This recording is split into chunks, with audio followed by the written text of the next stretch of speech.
ClancyPasta presents I Found an Abandoned House That Still Has a Wi-Fi Signal, written by Rhonnie Fordham and narrated by Clancy.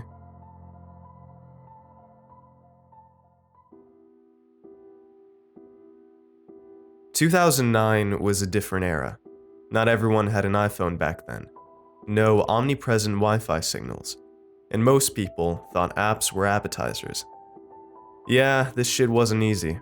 And this was Heather Saxon's college years. My era. Like a millennial stone age, we had the bare bones of what people have today. Sites like YouTube and Facebook weren't available at your fingertips via phones and tablets. If you had to travel, you had to use a fucking laptop. In 2009, I was 21 and attending college in Stanwyck, Georgia. I was from Colquitt, so the drive was an easy 30-minute commute. The only problem was, I felt constricted by making the journey. Like an outsider, I never could develop any friendships on campus. I didn't have any close friends in high school. I know, college is different. Like a more inclusive party than the judgmental shit show that is high school. But still, I just felt alienated. I was awkward. My peers didn't get me. And fuck, there were so many hot guys and none of them ever paid me any attention. It's not like my standards were high either. Just a cute guy for Heather. A brain and a nice body would have been ideal, but at that point I'd have settled for a goddamn pulse. Needless to say, getting no attention or compliments left me an insecure mess. I was a damn human being, after all. And who the fuck didn't want to feel hot or wanted? I didn't get it. I mean, I was an attractive young black woman, wild curly hair, a smile of white pearls, enchanting brown eyes. Not to mention, well endowed. I suppose I had an average body and could have hit the gym more when I wasn't renting classic movies from the library or watching TCM with Dad. No Netflix, Prime, Shudder streaming for us in 2009. I wouldn't say I dressed like a hipster or a tomboy, just my own style. Baggy and comfortable clothes I could find in the thrift shops. Finally, I'd just had enough of the isolation. I loved my parents, but even a history major like me needed to indulge in modernity once in a while. So I started interacting on MySpace. I posted my film reviews. I added hot guys who were close by. And for once, I got noticed. I made friends. People liked my photos. They loved my reviews. And like a drug addiction, the attention from those hotties soothed my soul. I also met Johnny on there. He was a fellow Stanwyck State student, a lifelong Stanwyckite, as he'd say. He was a few years older than me at 24, nursing major. Johnny had the sensitive rebel style down pat, also awkward as shit like me. Not to mention a black hipster before that became mainstream. From the large glasses down to the stylized fade to the colorful tight pants, Johnny was fine. Not to mention fun to be around. Like an outlaw couple, we were inseparable. We'd spend our days strolling around the campus and cruising my Toyota at night. I'd even bring my laptop with us for YouTube videos. Remember, this was 2009, y'all.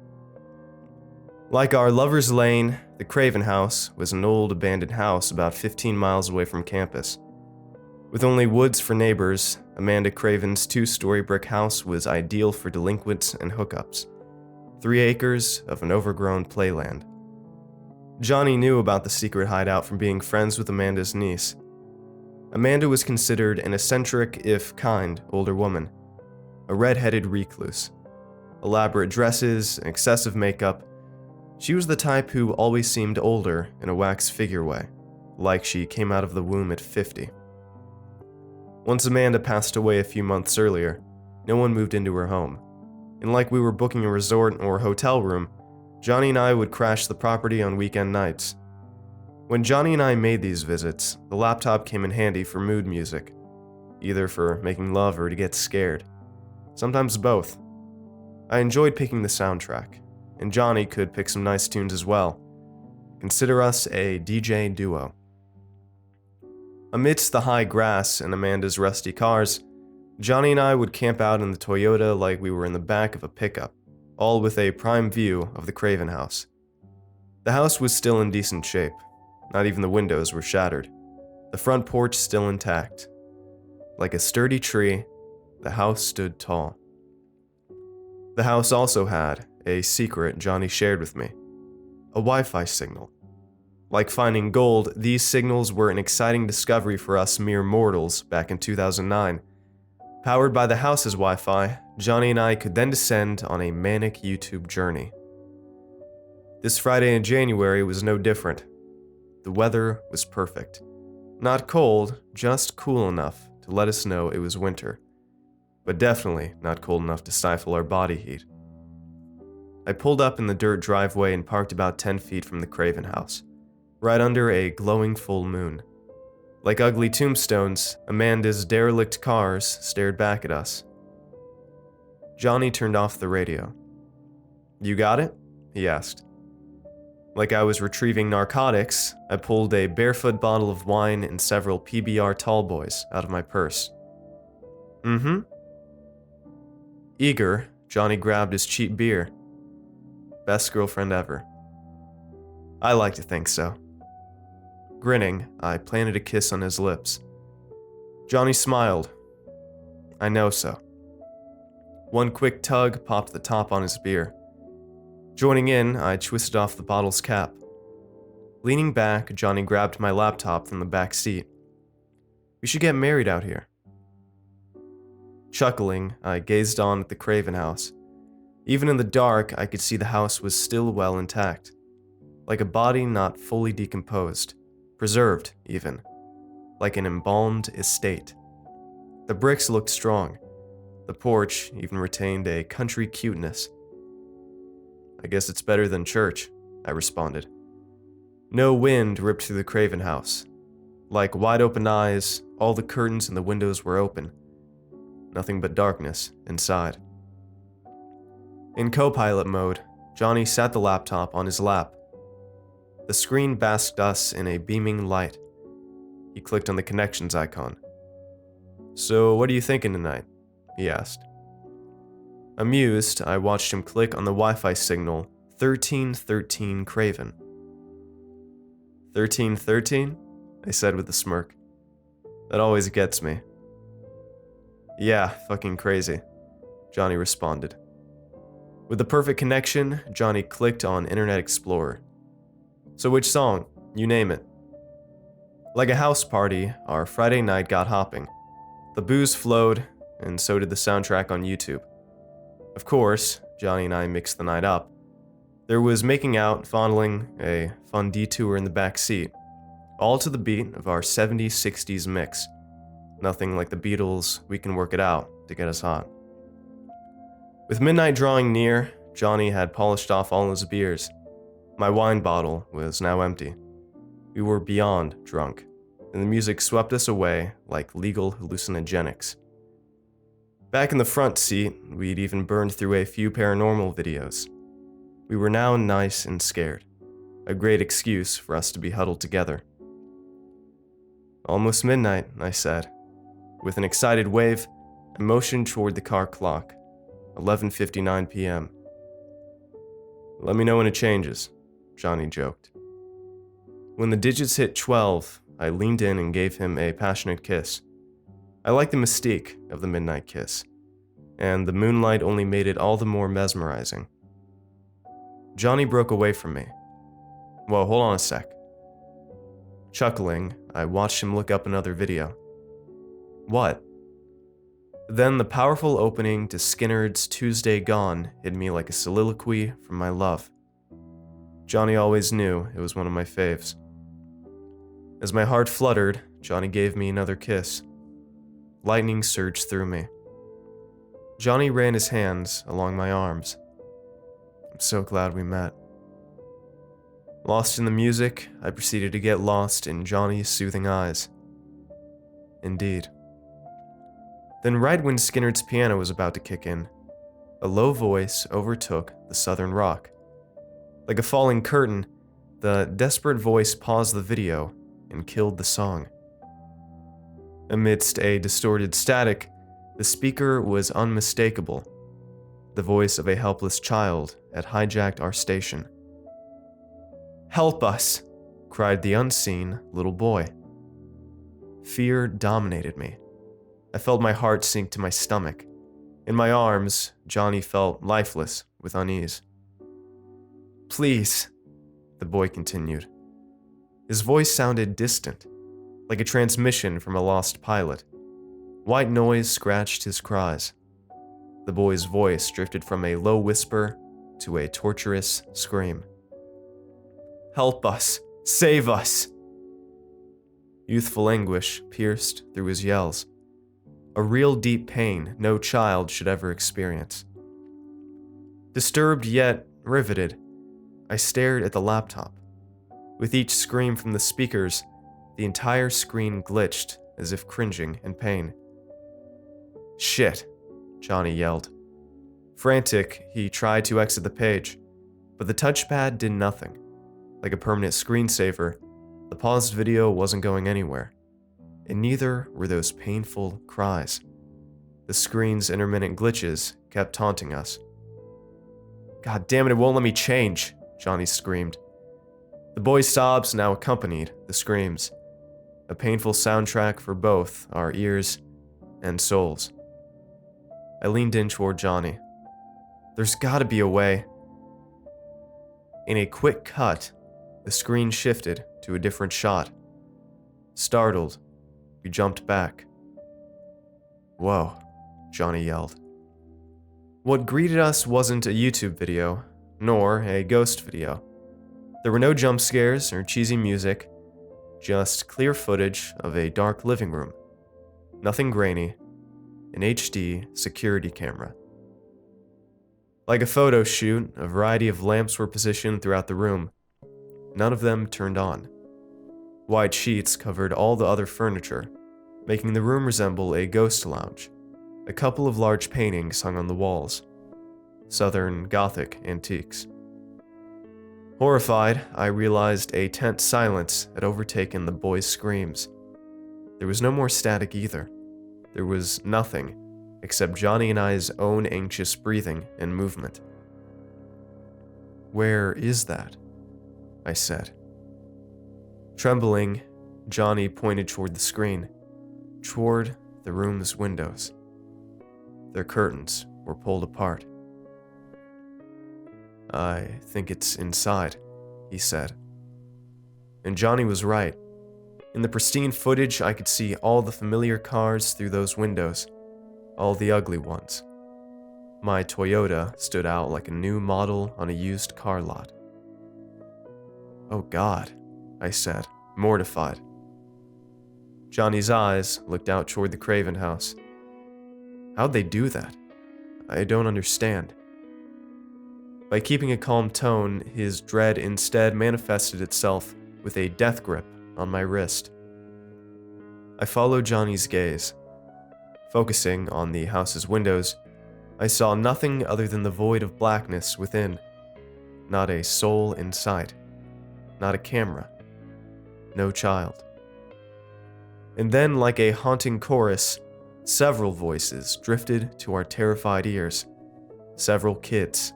Boys, girls. All of them were screaming for their lives.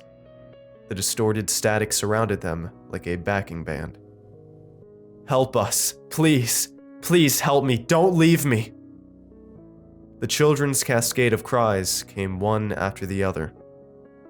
The smorgasbord of sadness poured out from the laptop. The children's pain emanated out of those poor speakers.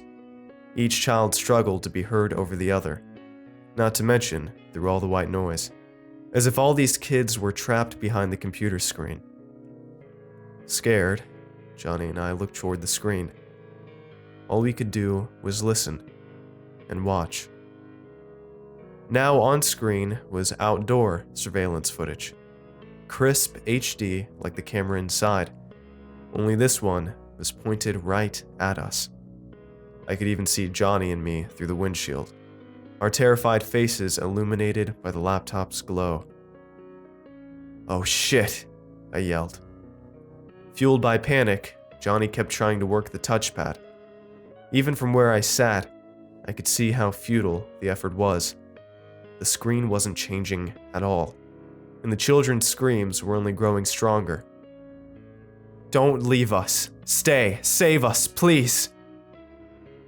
The young cries only grew more tormented. Even through the warped static, their emotional pain was well on display, like we'd picked up a radio signal straight from a burning orphanage. Turn it off, I commanded Johnny. In one desperate push, he mashed the power button, but the security footage stayed.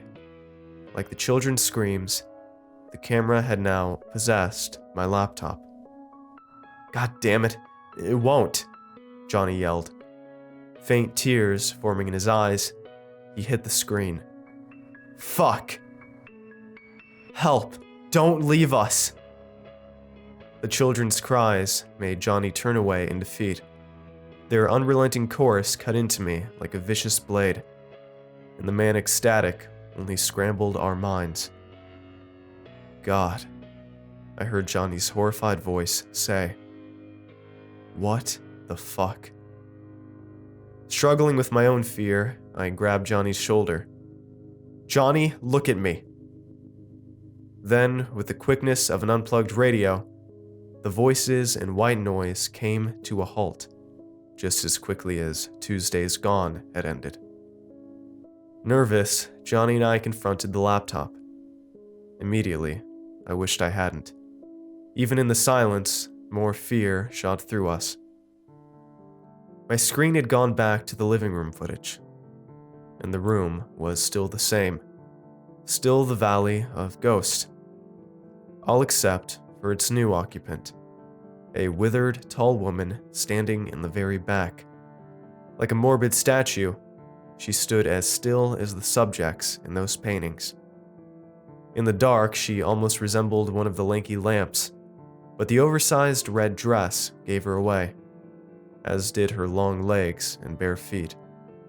Like a mop, her mess of long red hair was strewn about all over the place.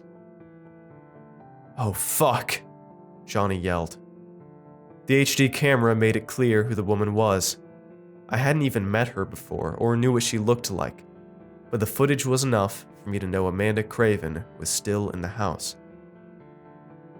She's fucking dead, Johnny said. There's no fucking way.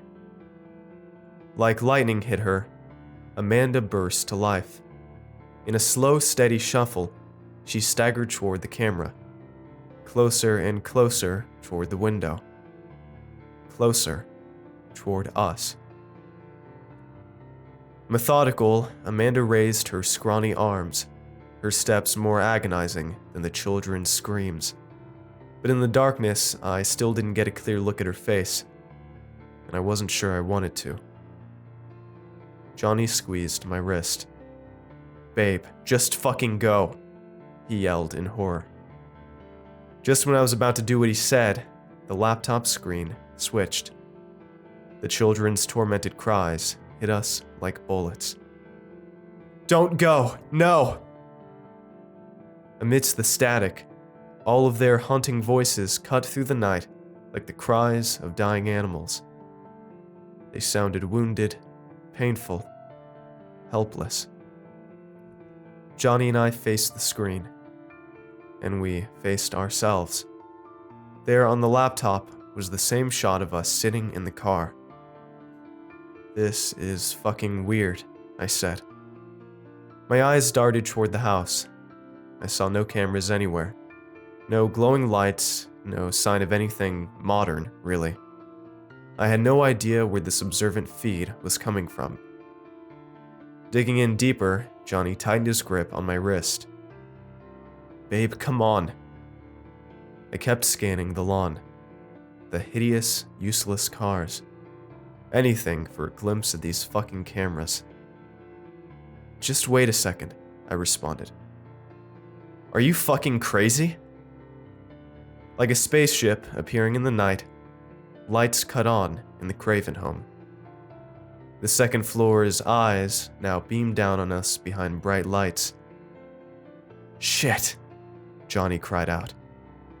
Both of us looked up at the lights, scared. I saw the windows were now open. Now there was no glass separating us from Amanda Craven. Under all the lamplights, Amanda glared right at us. Rampant cuts and dirt ravaged her dress. Her flowing hair was infiltrated by cobwebs.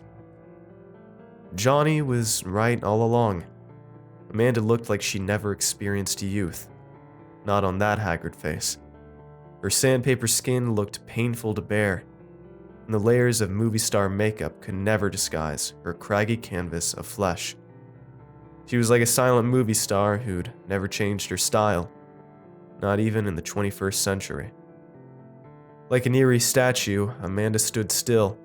Her withered mouth never moved, and she never blinked. Instead, those cold eyes stayed on us. "Shit, that's her," Johnny yelled. "She's coming," the little girl's voice cried to us. More of the kids' voices hit us, the same ones from earlier, the same tortured souls. "Hurry, help me, she's gonna hurt me." Even through the cryptic static, their voices were louder and clearer than ever, even more panic in those young tones. Conquered by terror, Johnny and I looked toward the laptop. Shock hit us like a hammer. The screen now showed footage in what appeared to be a basement. Through the HD camera, we saw boxes crammed into old bookshelves. Toys stacked to the top of each and every box. Dirty, grimy toys. Beneath the hanging single light bulb, I saw the basement had a dirt floor. No carpet. Like a homemade art museum, crude children's drawings and paintings hung on all the bland walls. Johnny and I sat still, petrified in fear. We couldn't move a muscle. Couldn't scream. "Help! Please help me!" Both the white noise and the children's cries reached their agonizing apex. They rang out loud and shrill through the night, through Johnny and I's ravaged minds. Then more darkness engulfed us. Startled, Johnny and I looked toward the second window. The lights were out. The Craven house was back in its lifeless slumber, and Amanda Craven was nowhere to be seen. I realized we were now surrounded by silence. No more harrowing screams or white noise. "Shit, Heather," I heard Johnny yell. His tight grip yanked my hand. Nervous, I faced the laptop. Bodies now emerged from the basement dirt. Small, rotted bodies. I only saw their upper halves. Their ripped shirts were covered in stray flesh and dried blood. Their faces marred by flailing skin, yet still unmistakable. These were all children. Little boys, little girls, as if they were crawling from a womb of hell. All of them emerged out of Amanda Craven's basement. In that disturbing moment, I glanced back at all the boxes and paintings. There were so many of them. Who knew how many kids Amanda buried here? And who the hell knew how or why they were rising from the basement graveyard at this very moment? Like a panicking cop, Johnny reached across me and cranked the Toyota. My car roared to life, snapping me from my disturbed trance. I stole a glance back at the second floor. There was still no sign of Amanda. "Go, Heather," Johnny pleaded. My eyes strayed to the laptop. The kids were now staggering to their feet, in a slow yet playful manner. Nothing but decomposing flesh lurked beneath their torn clothes. Together, they formed a miniature army of the undead. One without Amanda. Nervous, I searched the basement for the adult monster, the figure who would have been towering over the little victims like an ancient deity. But her gaunt face was nowhere amongst the sea of literal, decomposing innocence. "Go," Johnny demanded. "Okay," I replied. Aggravated, Johnny slammed the laptop shut. "Just fucking drive, babe."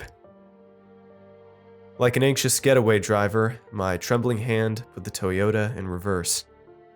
Then I turned and looked toward the back window.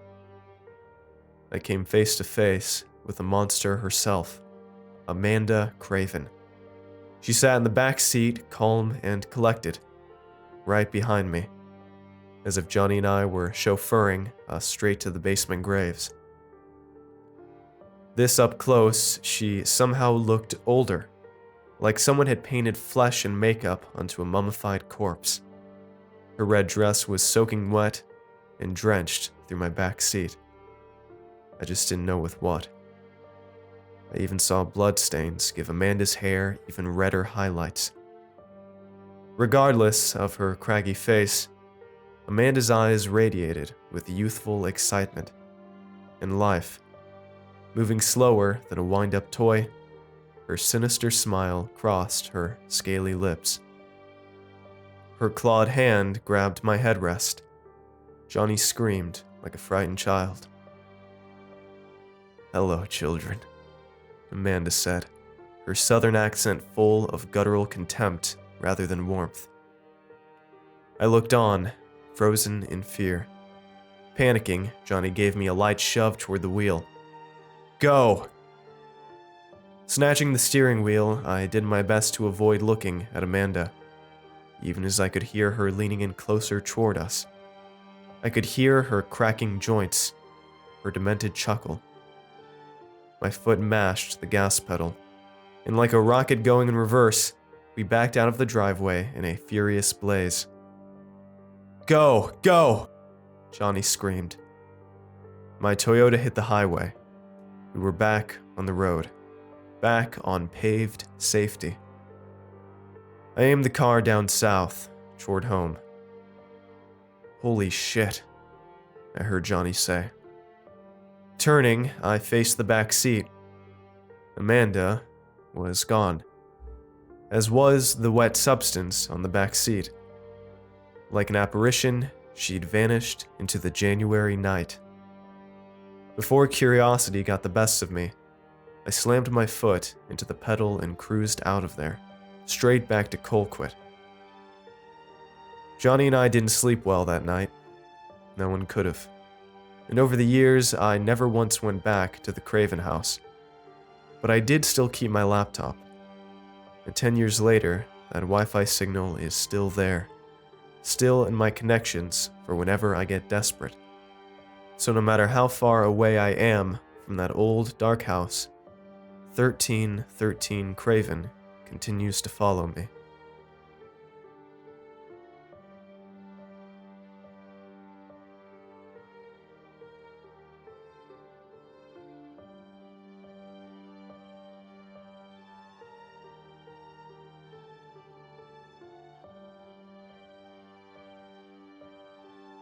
Thanks for watching, and I hope you enjoyed today's narration.